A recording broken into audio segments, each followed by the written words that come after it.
We're here.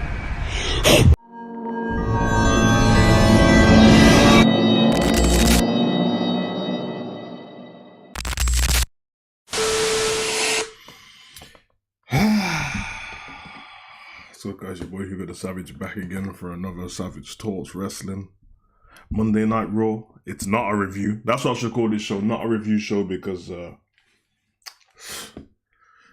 you need the product to be reviewing stuff, and there ain't much to review, you know, like that. But I hope everyone's well, I hope everyone's good. Big up to people who tune in later on. Obviously impromptu tonight wasn't planned, so that's all good. But as I said before, I think when it comes to these kind of videos, it's just better for me to just go live on it, because it gets the video straight out there instead of having to edit and all that stuff. So, and you know, I'm a top rambler, bro. I don't really need the edits. But yeah, let me just make sure everything's good. Yeah, Raw, man. Listen, when we spoke yesterday, the conversation I had with you guys before I left about Monday Night Raw and the reaction videos and such, and if I'll be going up my way to watch it. I mean, flipping out. I couldn't have been more correct, could I? They're really on this rinse and repeat thing, this phoning it in thing. It kind of feels like they cook for the PLEs. They build up having you think that something's going to happen the day after for Monday Night Raw. Well, 2 days after. They disappoint. Then they go back on the same tirade for the next 3 weeks. Well, in this case, it won't be 3 weeks until the next pay-per-view. And then they do the same thing again, rinse and repeat, and everyone falls for it, everyone continues watching. And it's actually fine, as I said before, if you're somebody who's a fan of watching this kind of product, then listen, all good to you, innit? I hope every wrestling fan is able to come out there and enjoy themselves and enjoy what they're watching. But for me, the entertainment factor it's not there as much as it was prior. And I'm not trying to do the old man thing. I'm not even old, but I'm not doing the attitude era, ruthless aggression. No. I'm just saying, just by their own standard, what they can produce, can you at least get us to the level of, just the slight level of like Bloodline, but for everyone. A little bit lower than the Bloodline, but for everyone, for all the stories you're using. Can we have a bit of continuity throughout the show? Can we have a thread of the show going throughout, from simple story methods? And anyone who's done creative writing, script writing, playwriting, screenwriting, beginning, middle, end. Just a simple, like, just gradually all the way through. That's all we're asking for. Yeah, I mean, nothing too over the top. Because it really lacks something, and obviously we covered stories yesterday, and I don't want to be here for a long time. But I just saw little things throughout the show, and I was like, you know what, instead of doing a whole review, let me just, pick out some things.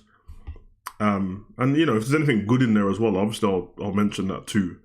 So all I want to do is I'm going to go on the WWE website and just get up the running of the show bit by bit, just so I can see. Obviously I watched it already.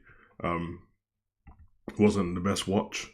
And obviously you can see from the thumbnail for the video, have as well, from that thumbnail that I've got up, obviously there's 2 times you can see Jay in the orange top. I promise you, I'm not making this up. They are from different Raws. They are not the same Raws we're looking at. One's from this week's Raw, the main picture. The other picture is from last week's Raw. The other one's from SmackDown.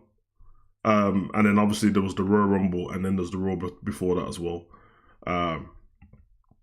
It's a bit of a weird one as well, because I'm guessing people are going to be like, well, you've done a video on Charlotte and Jay not long ago, bigging them up. This is not a diss to Jay. This is not a diss to the character at all. This is the product. This is the show. Like, you can have plenty, I'm sure you've watched plenty of good movies where there's characters within that movie that are great, but the movie's not the best. That's what it feels like with Raw. So this isn't really to any of the it's not to any of the wrestlers. If there's anything that the wrestlers seeming to do what isn't very good, I'll obviously mention that as well. That's normally in the hyper promos and stuff, or how their delivery is, or I try not to mention botched moves and stuff so much, because for one, I don't even like the word, and two, big up Botch guy, that's my guy. But I don't really like to do that because it feels like I'm purposely going on my way to take a shot at something that I know someone's done a mistake on. I don't really, well then again, in every other sport, I guess. Wrestling's in the fine line, big up Gary. It's a fine line and a fine mix between sports. It's sports entertainment, and it's just a mix between sports and theatre almost, and storytelling. So, and that's the reason why we love it. But I think if you take one of those things out, pro wrestling doesn't make any sense. And the only thing you can take out of that more of is the pro wrestling, which is crazy. But as long as you've got the ring there and you've got some kind of matches going on, you can still run the show with stories. If you've just got the matches and those stories, well then all I'm doing is I'm watching a bunch of people just play acting in the ring, you know? That's kind of what's happening there, and I don't enjoy that. And obviously I'm a minority fan, I'm on my own. But then judging by the people that we have in our community, the Demon team, people I speak to, I don't speak for myself only. Because a lot of people don't have the platform to speak or the voice. Not that it makes a difference anyway, but they're thinking the same thing. There is a big majority of people, not majority, there's a big mass of people that think the opposite, and that's okay as well. I'm not one of these people. I'm not here to tell people what their view should be on wrestling and what they should enjoy. And I'm very aware that the age gap makes a difference, and it doesn't have to be a big age gap, but a lot of people, usually when they tell me, if I mention, oh, I don't like what they did this, and then that person says, no, it was cooking, they were cooking. There's usually key stuff when people start saying, nah, Triple H is cooking, or they say that was cinema. I can kind of gather your age pretty quick just off that, because I don't know what the fuck you call it cinema. Somebody will call Liv, and I don't want to bring up Liv, she's actually good, but people will bring up, so let's just take this Raw, Jay and Gunther arguing, call that cinema. Then call Roman and CM Punk cinema, and then call The Rock and Cody cinema. You know, that Monday Night Raw. Now, whether you like them and all that, as you can tell, they're three different scenarios in it. And the other two I mentioned were filmed in a certain way. You can't just call everything cinema. It doesn't make any sense. That's kind of crazy. But it's more the running of the show, the way they're maneuvering certain things, the way that, I don't want to be that guy, but creatively, some people seem to be lazy. And I don't know if it's lazy because they actually just lazy. I don't know if it's lack of creativity because they lack creativity, or they just don't know and they actually are happy with the product they're putting out. And they're fine with it. And listen, I don't speak to these people, and if I knew if they are happy with it, then I probably would stop giving up hope on things getting better, and I'll just have to deal with it. Then I have the choice, which I do anyway, whether to watch wrestling or not. And I'm always going to watch wrestling, but as I said to you guys yesterday, I'm slowly getting towards clips now. Clips and PLEs. Long form clips at the moment, so I can go through. There's a couple of YouTubers who put the videos out, they put the whole match out, but it's not stuck together as one show. Then I can just pick what matches to go and watch. You probably shouldn't be able to do that with wrestling, because if the story's attached to it, then I need to see what happens, usually at the beginning of the match or at the end of the match, and sometimes within the match. But if it's just, we're going to fight and this person's going to win, then I can just check the results, and it really doesn't make a difference. It's not like football where you check the results and then I can just make up my mind who played well on the day. You can't really do that because the result doesn't tell the whole story. Whereas in wrestling, now the result kind of does tell the whole story, which is not much. And we don't even do they've started to mention the record a little bit, and I've been saying this for a while now that I think it would be cool if they added it. And I think AEW definitely have it as well, but we don't even use the win-loss record unless it's someone's been slaughtered. So like, for example, Sammy, you've not beaten Drew in 12 matches or whatever. That's when they use it, and Undertaker, the streak, but they don't, otherwise when they don't. If they use that, you could build a bit more of a story off it. Because if you want to go down the route of having it being more based in reality, like MMA and boxing, because you already got the press conferences, then okay, there's not much missing. You got the contract signing. You might as well do a weigh-in as well. Not that it makes a difference, but you might as well make the heavyweight championship an actual heavyweight championship. You might as well do that. You might as well do the post-match show. You do the post-match, the pre-match. Put the win-loss record out there. Put the ranking on there as well. They used to have power rankings, I remember, and at least that adds something to it, because then you can be like, oh, okay. For example, a lot of people complain about Charlotte coming back, and she's not come back and got a title shot without winning the Rumble. But say she did, or John Cena, or whatever, you could go, okay, let's go see your win-loss record, and if the win-loss record's not very good, like, no, you need to get some more wins on your belt. You need to climb the ranking before you even get a championship title shot. And then obviously you go, whoever's ranked first and whoever's ranked second go against each other, and whoever wins that match gets to face the champion at the PLE when you don't have a story to go to. But when you're just trying to think of it off the top of your head and just going, there's a few things I'll go through and you'll get what I'm saying with this, because I'm a bit confused. But Gary said that Jay needs work. I don't think he has a problem with cutting promos. I've been hearing Jay promos for a decade. The problem is he's gassed out by the time he gets to the ring, because the yeet, it's lasting a long time. Like, we've gone from making little jokes about Undertaker's entrance, but knowing that his entrance is so powerful that we don't care, to quite a few people having that Undertaker-like entrance where they're taking a long time to get to the ring. And I'll be honest, forget the fact that I'm a Roman Reigns fan. He's kind of the only person who commands that kind of audience to be able to do that at the moment. I think the Yeet think's cold. I think it's not to the level, but it's up there with the Yes movement. I'm pretty sure that it will break into pop culture a lot more now that they're joined with Netflix, and you're going to have celebrities and stuff in the building. We've had him come out with Travis Scott already. We're seeing him with Quavo. He was with Lil Wayne at WrestleMania. So it's going to leak into pop culture and in football matches and NFL matches and all that stuff. Big up, son. You're going to start seeing people yeeting in the crowd, and people are going to do football celebration yeeting. I think it's a great thing. But when he came out after Royal Rumble and I think it was about 14 minutes, which is funny, because I think it was like 40 minutes when Roman Reigns beat Undertaker at WrestleMania, and then the day after he was getting booed for that long. And I don't think it's a problem, because that's the big celebration. The problem that I have is, if you keep going to the well, and as you see from the thumbnail, that is not me making stuff up, that is every week. If you keep going to the well of that, and I think we've got about 6 weeks until, how long we got till Mania? About 6 weeks? Got 2 weeks to Elimination Chamber, and then another month. So about 6-7 weeks. That's 7 Raws. If we keep doing that, it's not that it's a problem. It takes what he's doing away. Like, it stops it being special.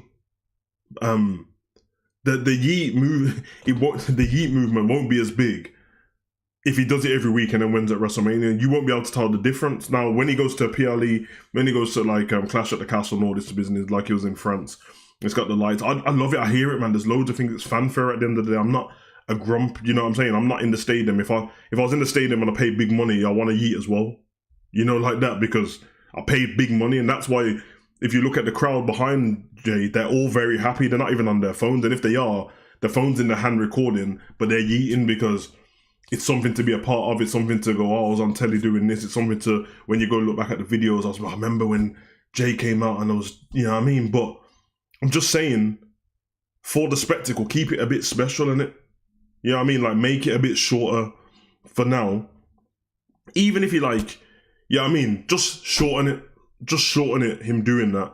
So when he gets the big wins, it can be incredible. It can be a spectacle, because he can have fireworks and stuff, because that's usually what happens. And if he wins at WrestleMania, I'm expecting fireworks. Where the fireworks coming out from? The ramp. But he's going to be in the crowd yeeting. Make it make sense. You know what I mean? That's what I would want from that. Raw kicked off with Jay coming out, as usual. This time it was changed up a little bit, which I was happy about, but they had Gunther interrupt him by dragging him off the table. I don't know where Gunther came from, by the way. Did the little the Eminem, the 8 Mile drag off the car move, you know, the 3-1-3. And it's quite funny because Gunther had ripped off his jacket and threw it in the kid's face. Somebody find that clip because the kid sold that. Like, it's either the kid sold that or this generation is weak as hell because it was a jacket to the face, bro. It wasn't a brick. It wasn't a sledgehammer. It wasn't a steel chair. It wasn't a trash can. It wasn't a kendo stick. It was a jacket and he sold it. Bro, if I'm a little kid and Gunther throws his jacket, I'm keeping the jacket. That's the least you can do. That's my compensation for throwing it at me, bro. And I'll be forever the kid that Gunther threw his jacket at, bro. When you're a kid, you love that kind of stuff, innit? I wanted Bret Hart's glasses the whole time. But we had that. Then Gunther attacked Jay. He beat the crap out of him. Obviously, we had 17 security guards come out with top buns for no reason, dragged Gunther away, and Jay was down, and Gunther gave him the powerbomb. I know I've said this before.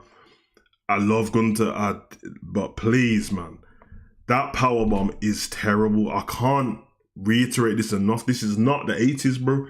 This is not the 80s where that kind of powerbomb was a massive spectacle. Bone up with what I'm about to say, but you know Undertaker's powerbomb, the last ride, and that's the kind of powerbomb that Gunther should be doing. Not this weak thing where he just lets you go with like a jackknife powerbomb, but I get it. It's like he's trying to keep him so safe that it looks terrible. He's too good for that. So sort that powerbomb out. And then obviously Gunther goes to the top of the ramp, and then we get the iconic beaten hero, which it's funny to me because I remember this exact thing on Raw Go Home show before WrestleMania 35 New York. Seth Rollins, Brock Lesnar. Seth was in the same position that Jay was in the ring, but he had like a bandage because I think he had his ribs broke or something, and Brock had beat the shit out of him. And then as Brock walked off, just like Gunther walking off, Jay and Seth both picked up the mic, and I think Seth's one was like something about, yo, I guarantee I'm going to beat you at WrestleMania. It was terrible when Seth did it. And then Jay kind of done the same thing. He's like, I probably weren't supposed to say this, but yeah, you're my pick at WrestleMania. So there's the first, I think technically that's the first match we've got booked in for WrestleMania. And listen, I thought it was going to happen anyway.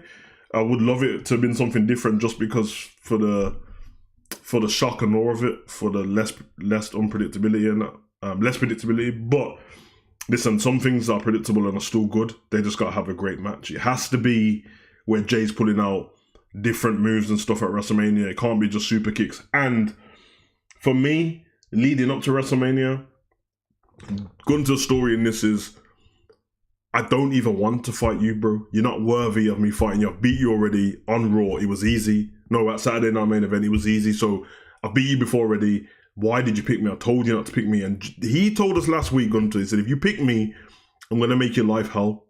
Stand by your word, Gunther. Make Jay's life hell leading up to WrestleMania. I'm talking about to the point where one of the Raws 2 weeks before Mania, he's stretchered off and he's got like, they say that he's got a broken rib and a broken something and a torn meniscus, to the point where we think there's no way Jay can turn up at WrestleMania to fight Gunther.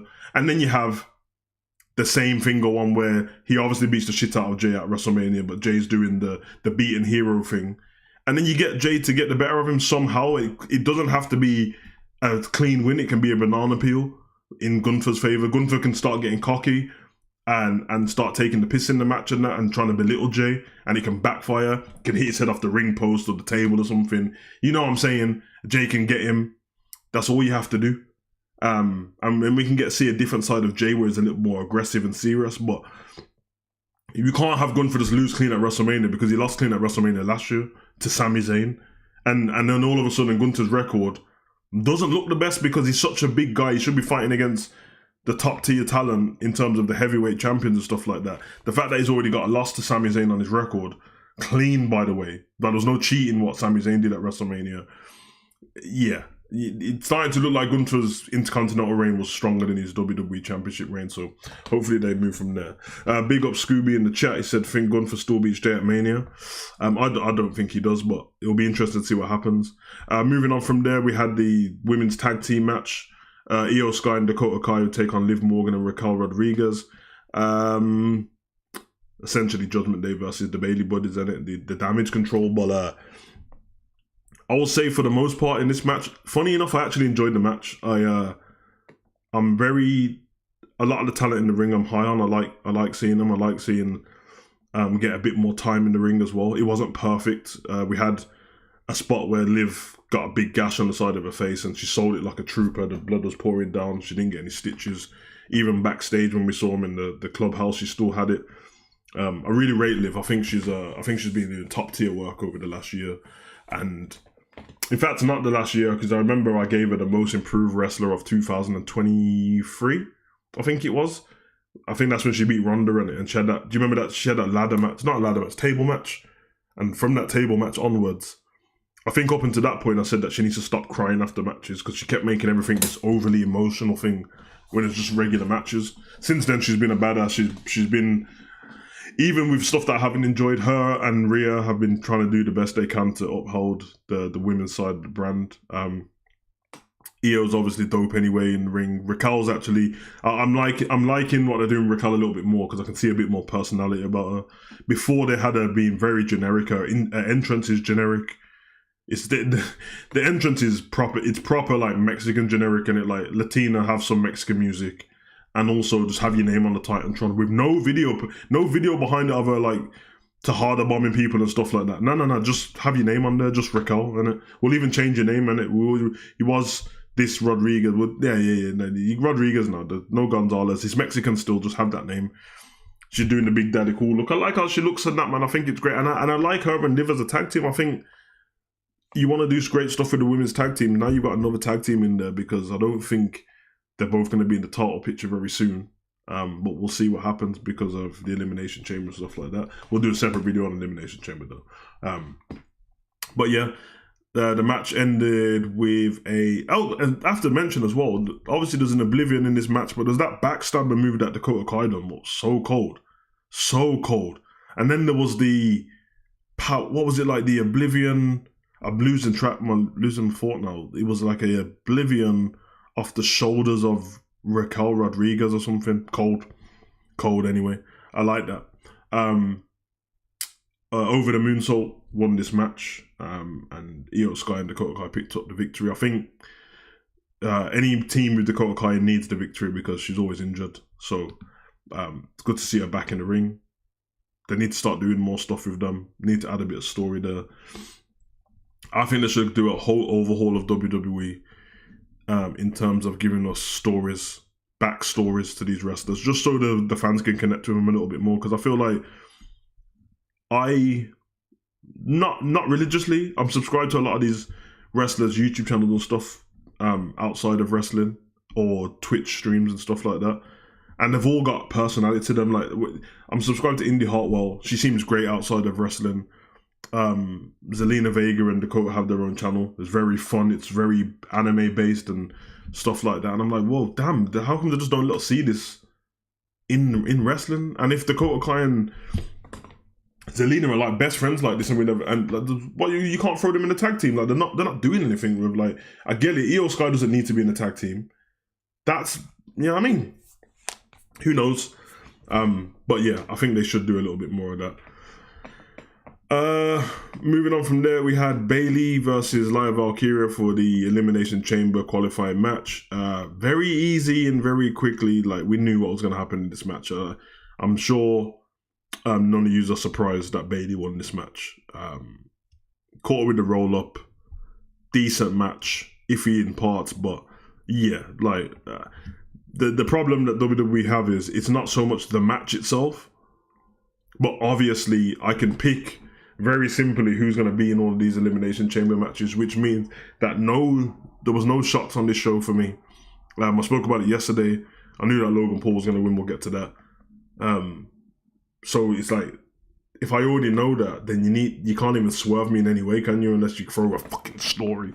This is what I've said already. So, but Bayley wins. She's gone to the Elimination Chamber. They're trying to top it up with stars. I think I said to my son earlier, like it's very obvious who the stars should be in these Elimination Chambers. And we saw, whether people like Logan Paul or not, you saw how great he was in the last Elimination Chamber. So yeah, running the same thing here. We had a backstage segment with Dominic Mysterio and Finn Balor.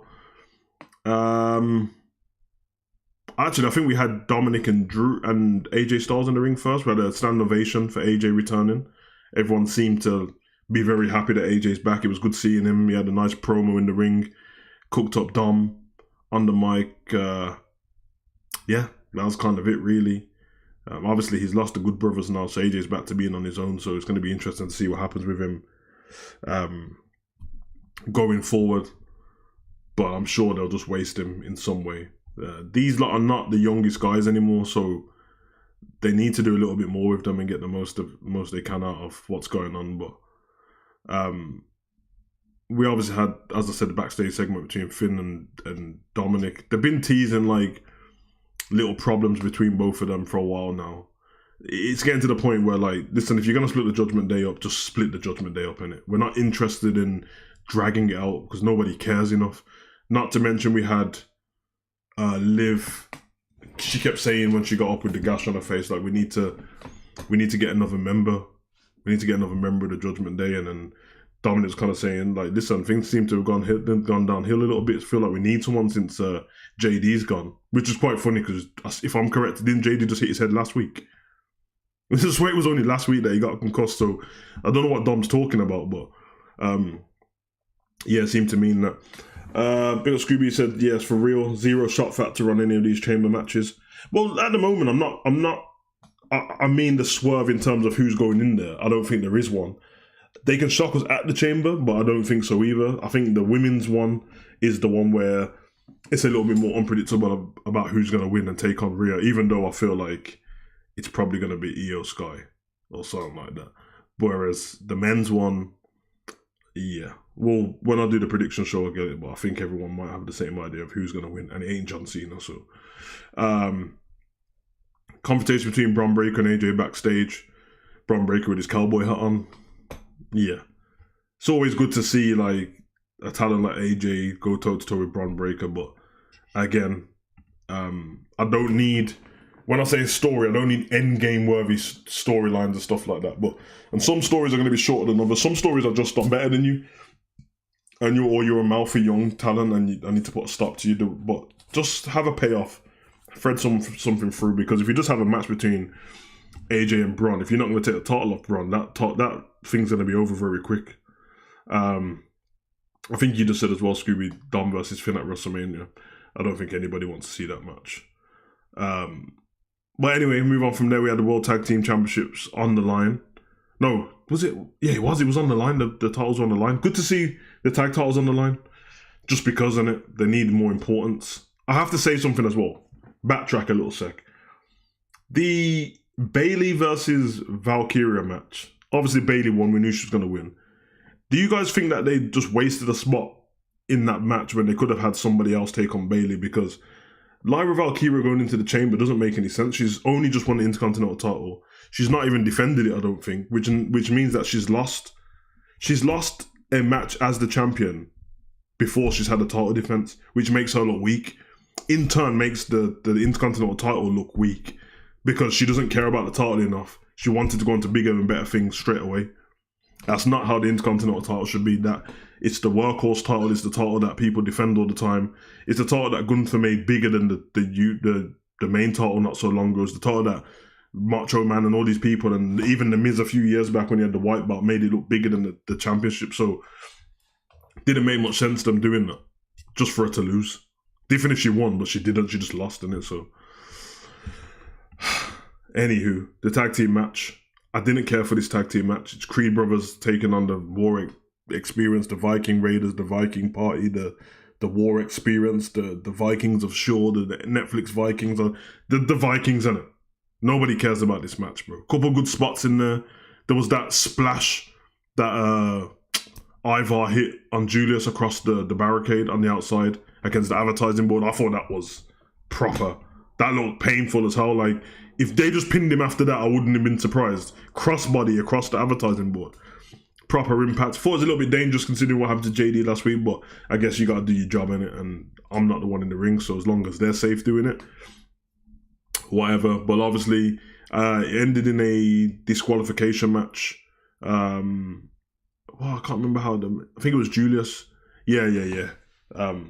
But yeah, who cares? And the disqualification match is what it is. Crazy. Ivy Nile and that.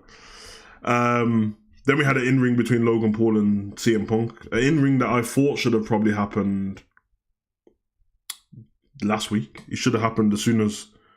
should have happened straight away after the Royal Rumble. Seth, Roman...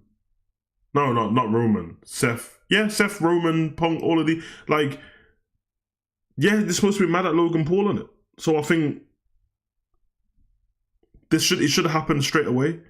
CM Punk was that angry at Logan Paul that he waited a whole week, but they went back and forth. Obviously, CM Punk's better than Logan Paul on the mic, but Logan Paul, to be fair to him, to his credit, he was pretty decent. He kind of just dissed Kevin for what he says. Like, hold on a minute, bro. You was dissing Kevin Owens for losing to me. And then, yeah, you saw what happened. Crazy. Bit of Gary. Bailey versus Ivy Nile would have been better. I don't know, because you knew that Bailey would have won that as well. I needed somebody that he was on the show. If they gave me Bailey versus Io, I wouldn't have known who was going to win. Big up Akeem for that. And nah, man, this isn't StreamYard, bro, so you're wrong there. But here, man, OBS. Didn't watch the show live. I've seen the highlights. Looks like it was an average show. Big up Anna. Anna, as you can see from the thumbnail, all three pictures in the thumbnail are from different Raws. But they all look the same, apart from Jay's jacket on one of them. It was the same shit. So you didn't miss anything. And that's why I'm here, so I can just lay it out for you and get off here without people having to watch it, because I wouldn't subject anyone to this, I promise. Before, do you remember the arguments we used to have where a couple of us would watch the whole show of Raw or SmackDown and somebody would be like, oh, it was shit. I'm like, did you even watch it? Now I'm like, yeah, don't worry if you didn't watch it. It's fine. Then we had Logan Paul taking on Rey Mysterio. If you hate Logan Paul, look away now, because he beat Rey Mysterio. But also, you shouldn't be shocked by this. Logan Paul has done his bit for WWE. It's not about whether you like him or not, because that's objective anyway. It's subjective anyway. But he's done his bit for WWE. They use him for what he's needed for. When he's got a title, he takes it on his podcast. He's had all the wrestlers on his podcast as well, which is a bigger platform for them, because in wrestling you just get to see them in the ring because they don't have no fucking storylines. So when they go on Logan Paul, you find out all these backstories and all these things about them. You see if you like them or not. So it does help. Sadly, for some of the wrestlers, he's better than you, which I don't know if that's Logan's fault. He's better than you. If you ask anyone who watched this whole match, Rey Mysterio versus Logan, you'll find out Logan versus Rey Mysterio was it was a very good match, bro. It was a very good match. There was some high spots in there. Logan's pulling out stuff that you're not used to pulling out. Not to mention hitting with that finisher. That whatever that finisher is, what Logan does is cold. Not the punch, even though he hit him with the punch first, but he's got some new finisher. It was a good match, man. And he beat Ray clean as well, which is just it's crazy.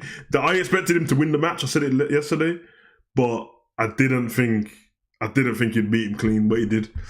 Hakeem said how they got. To be fair to WWE, you're only saying that because of who Logan is, but look at the size difference between Logan and Rey Mysterio, bro, and the age. Like, if anyone's good and at a top level, they should be beating him.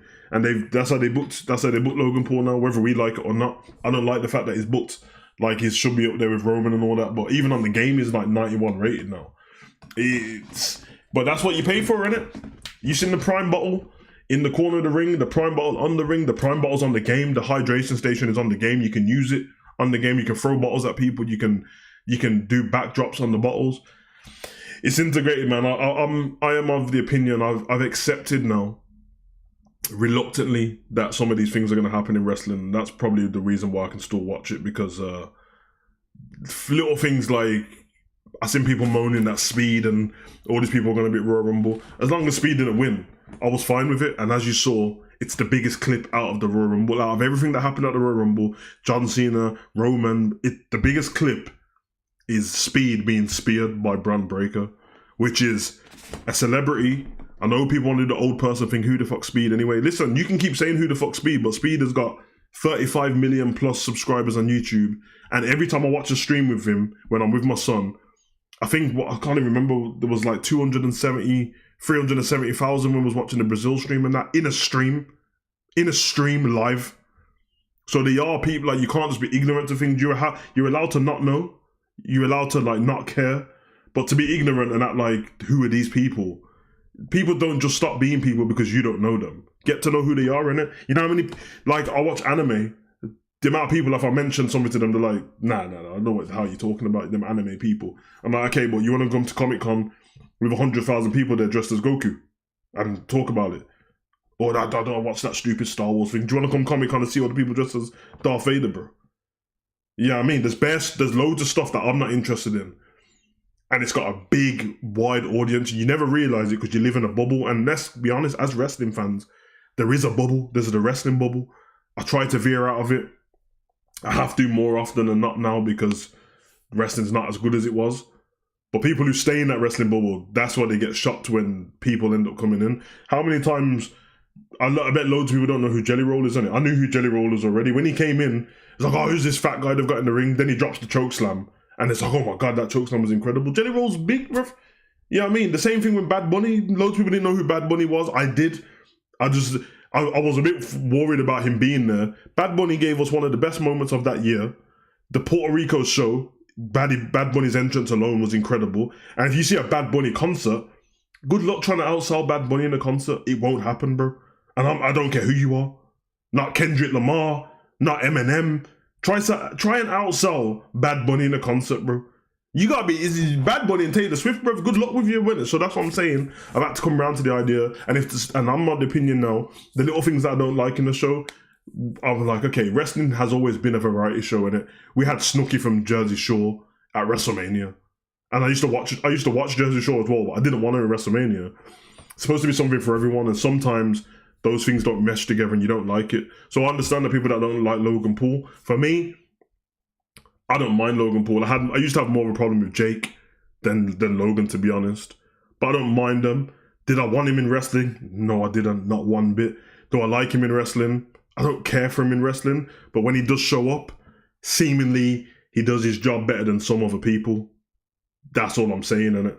There's people that have left and gone to AEW lately that I'm like, Logan's better than you, bro. Like, don't get like the suicide dives and that.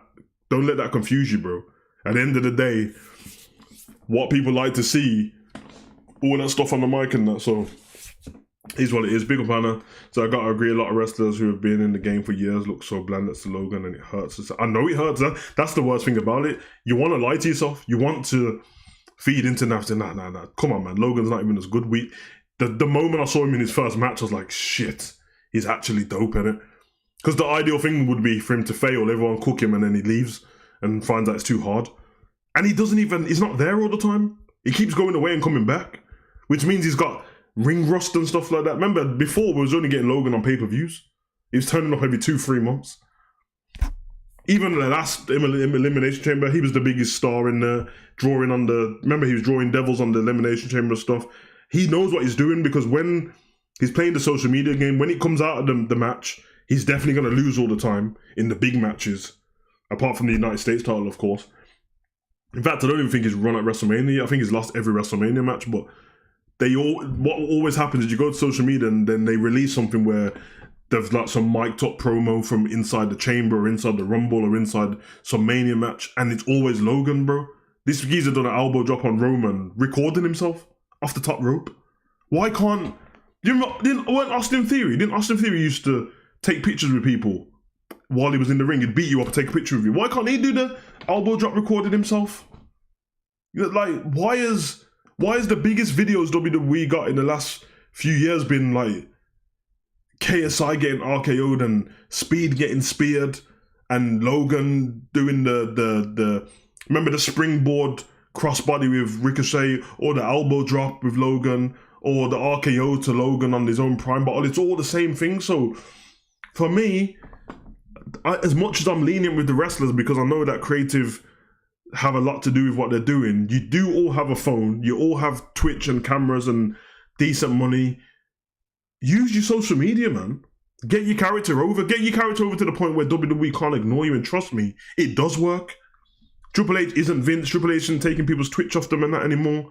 I think Adam Cole, one of the reasons why he left is because he wanted to keep his Twitch channel. One of the reasons why Paige, Saraya, they tried to get her to get rid of that because, You know what I mean? And she was like, I'm making more money off that every year than I do off WWE. Mandy Rose left because they wanted her to get rid of her, like, whatever the other version of OnlyFans is, and she didn't want to do it. Now, everyone's just doing their own thing, so... and I'm not even trying to plug myself. Forget me. I'm a small time YouTuber. Go to big YouTube channels that like wrestling and contact them and jump on their channel and cut promos on there. Do Talk Sport. Do all these newspapers. If you got a problem with somebody in the ring, build the story yourself. Don't have Adam Pearce coming out going, it's official. I got this person versus this person. Underneath that tweet, what he puts out, make a spectacle out of it. I don't want to fight this person. This person's a loser. They never win. Let that person respond to you, bro. Let the fans go, hold on a minute. We know everything nowadays because no one shuts the hell up, but this has blurred the lines a bit. I don't know what's going on here. I mean, you like to this day, do you not even know if Drew McIntyre likes CM Punk? You don't, innit? You know why you don't know?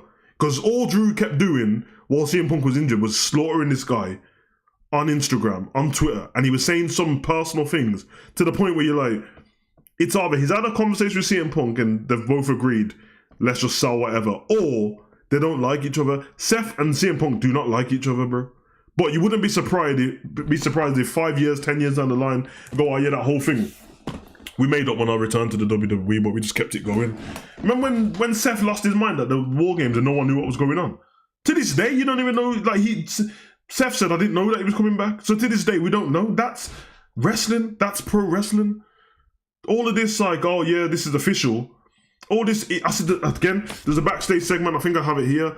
Io Sky versus Rhea. They saw each other backstage. And now, because of the match, how the match finished last week, where the disqualification went the other way, so Liv got in the chamber and Io didn't, Rhea Ripley's going to give Io a championship match after the chamber. I think that's what it is. Now, I'm a little bit confused about this because she's getting a match because she got disqualified from a match because of Rhea against Liv.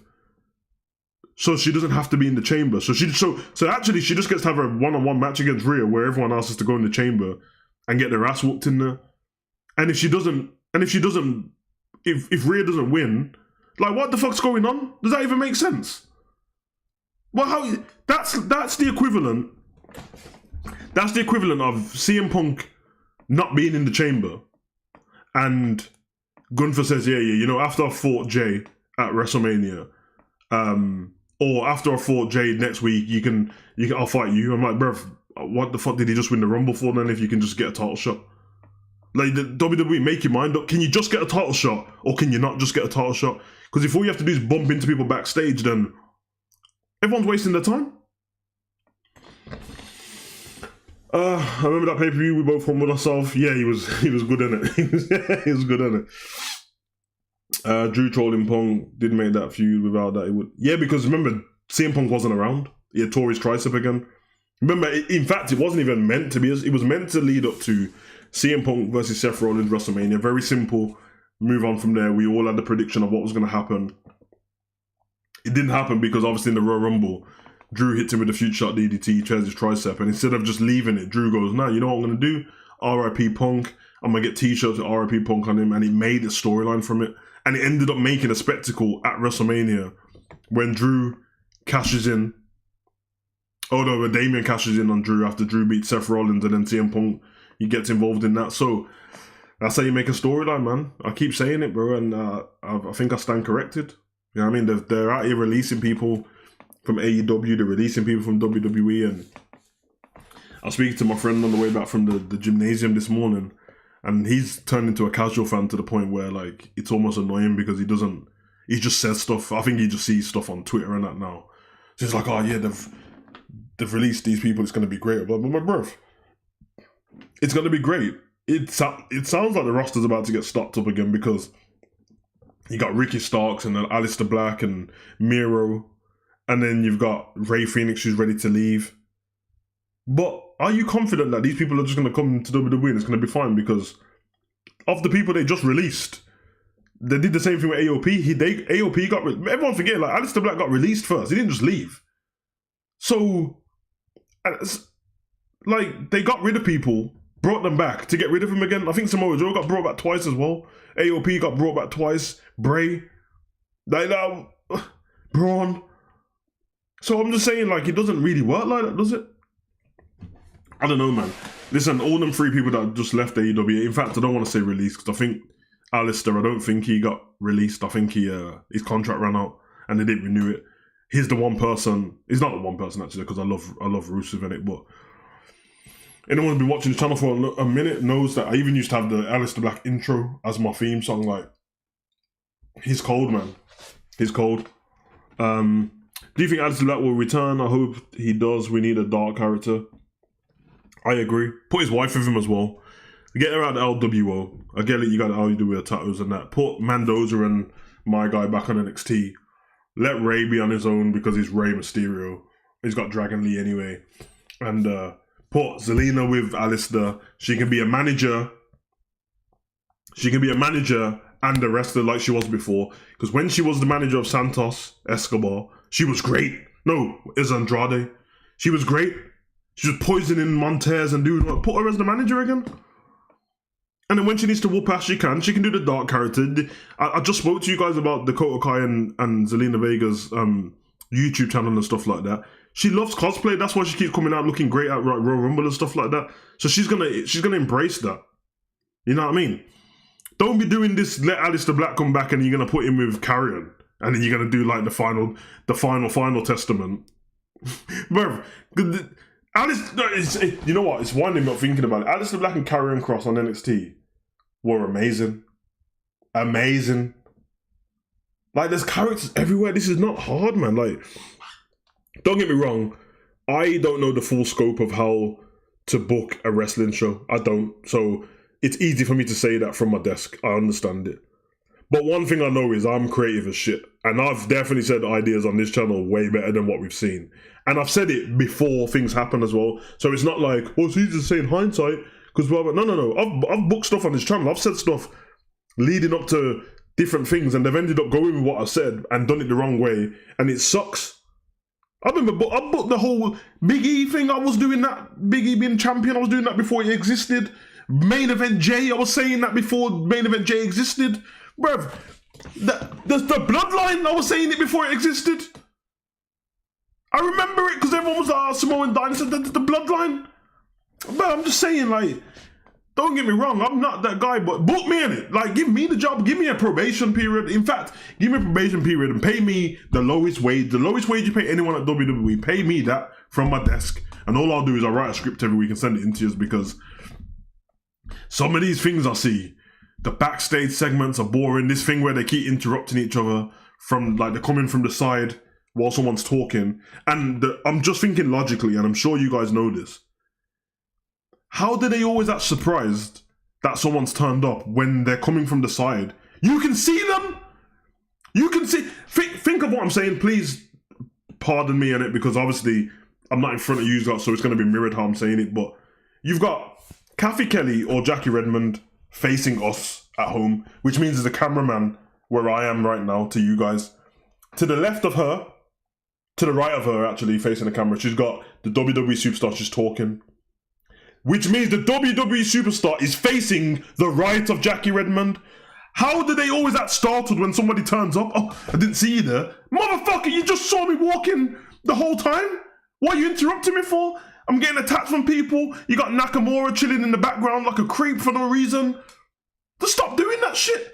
And also, I know I've mentioned this before, why does WWE rings have a force field around it? Like, why when somebody attacks you, for example, let's use Gunther and Jay. So say Gunther tries to attack Jay beats him up in the ring, Kaiser comes out, Kaiser slides through the ropes to get Jay, and Jay jumps out the ropes to escape Kaiser. I can tell you what they're gonna do every single time.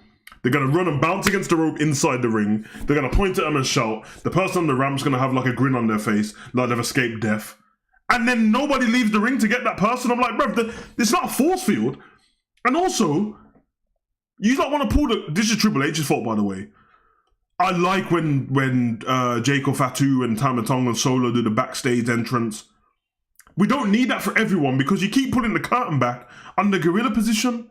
which makes us all think, hold on a minute. If this is where the gorilla position is, and this is where the people come from their entrance from, then surely they can see each other backstage. So even though he just hit me with a steel chair in my head in the ring, when I go back to the locker room, to the changing room, I'm just going to bump into him in the canteen, innit? Now, what would have happened prior, I don't want to mention the era, but what would happen, and I don't want to mention the guy in charge, but what would happen back in the days, you would have went backstage and you would have had somebody like Austin or somebody, where's blah blah, where's the Myman who attacked me, have you seen him? No. Okay, I'm gonna attack you just for saying no. Bang! I remember Ministry of Darkness used it all the time. Yo, have you seen Boss Man? In fact, this is exactly what happened. Surprise, surprise! That was Paul Bearer. They had the whole ministry and that. I remember this particular thing and that. And Undertaker spent the whole episode looking for Boss Man. It's like, hey, you seen Boss Man? It's like, no, Taker ain't seen Boss Man. It's like, well, when you see him, tell him we said this. And then he just beat people down. He just beat people down because he's trying to find Boss Man. I'm just saying, bro, like, for example, Rey Mysterio, I didn't even mention this at the review, but he got beat up by the New Day after the bell. Okay, leave Rey because that's two people on one, innit? If somebody interferes in your match and it's at the beginning of the show and they've not gone home, bruv, I'm finding you backstage, bro. You've just ruined my title opportunity. And if they have gone, little details like watching Liv Morgan jump into a car with Raquel with a backpack on, just speeding off because she's ruined the match. Now we know she doesn't have to speed off. You can camera cut and then she can go chill for a bit. But let us think that she's gone, innit? When Austin used to leave, they let us know Austin's left, bro. Because all you're doing now is you're rather ruining the show and you have Michael Cole telling you that somebody's gone after the first segment. Well, guess what? If The Rock comes out and then you tell me The Rock's gone after the first segment, I'm not watching the rest of the show, bruv. I'm not doing it. You best off bringing him out at the end. Don't tell me that he's gone. Are you fucking crazy? Do you remember what happened? You guys remember what happened to me when the Elimination Chamber happened in the UK for the first time and I was talking about getting tickets, but they were selling it as a package on it, so you had to buy Elimination Chamber tickets, but you had to buy Raw and SmackDown with it, and they only put 20,000 out, which was ridiculous considering in the UK, I promised WWE, you can put 100,000 tickets out every time, you'll sell out. But they did that. But what was the main reason why I didn't rush to get those tickets? Even though I looked at them, it's because they told me that Roman wasn't going to be there. Now, I think he ended up being there in the end. But when they were first selling it, they said there was no Roman. If you tell me there's no Roman in 2025, I'm not. A live show, I will go. Yeah, I mean, it's cheaper. It's just for a fun time. You go, you relax, have a nice drink, chop up with the fans before. I'm not going. If Roman's not there, I'm not going.